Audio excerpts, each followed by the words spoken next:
জনাব তারেক রহমান, এই ভিডিওটা আপনার জন্য। আপনি এছাড়া পুরো বাংলাদেশ আমরা জানি যে সীতাকুণ্ডের 7 বছরের একটা বাচ্চাকে একটা জানোয়ার বলা ভুল হবে, ও আসলে জানোয়ারের কাতারেও পড়ে না, বয়স্ক দেখতে একটা অমানুষ, ও আসলে কিসের কাতারে পড়ে এটা বলতে পারবো না।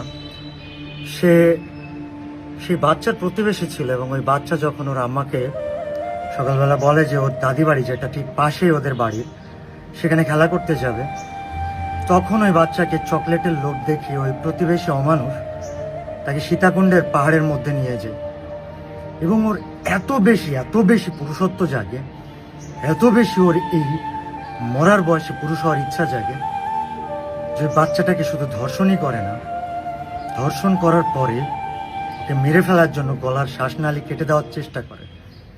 ওর শ্বাসনালী কেটে দেওয়ার পরে ওরা চলে যায়, মনে করে বাচ্চাটা ওখানে মরে যাবে।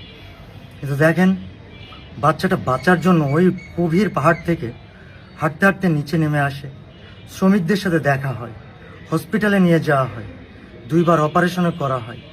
বাচ্চাটা বারবার পানি চাইতে থাকে, কিন্তু যেহেতু তার শ্বাসনালী কেটে দেওয়া হয়েছে এবং অপারেশন চলেছে তার, সেহেতু ডাক্তাররা তাকে পানিটা পর্যন্ত দিতে নিষেধ করে, আর পানি চাইতে চাইতে বাচ্চাটা মারা যায়। জনাব তারেক রহমান, আপনি 13শ জাতীয় সংসদ নির্বাচনে আমাদের প্রধানমন্ত্রী হয়েছেন। অনেক অনেক অনেক স্কোপ থাকবে আপনার নিজেকে প্রমাণ দেওয়ার, কিন্তু সবার আগে আপনাকে আমি 2টা লাইন মনে করাই দিতে চাই। 1 নাম্বার, আপনি একজন মেয়ের পিতা।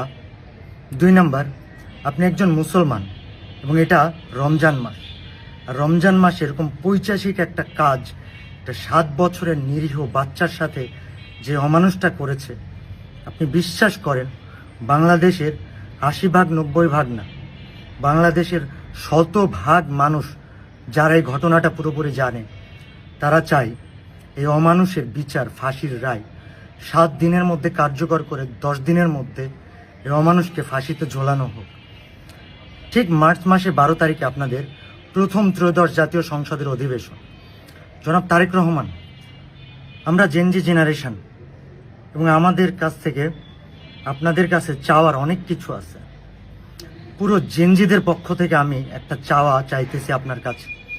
জনাব তারেক রহমান, 13শ জাতীয় সংসদের প্রথম অধিবেশনে এই ধরনের অমানসিক ধর্ষকদের শাস্তি 10 দিনের মধ্যে নিশ্চিত করার জন্য যা কিছু করা লাগে করে এই রমজান মাস চলে যাওয়ার আগে, ঈদের আগে এই ধর্ষকের ফাঁসি দিয়ে আমাদের মনে ঈদের আনন্দ এনে দিন প্লিজ।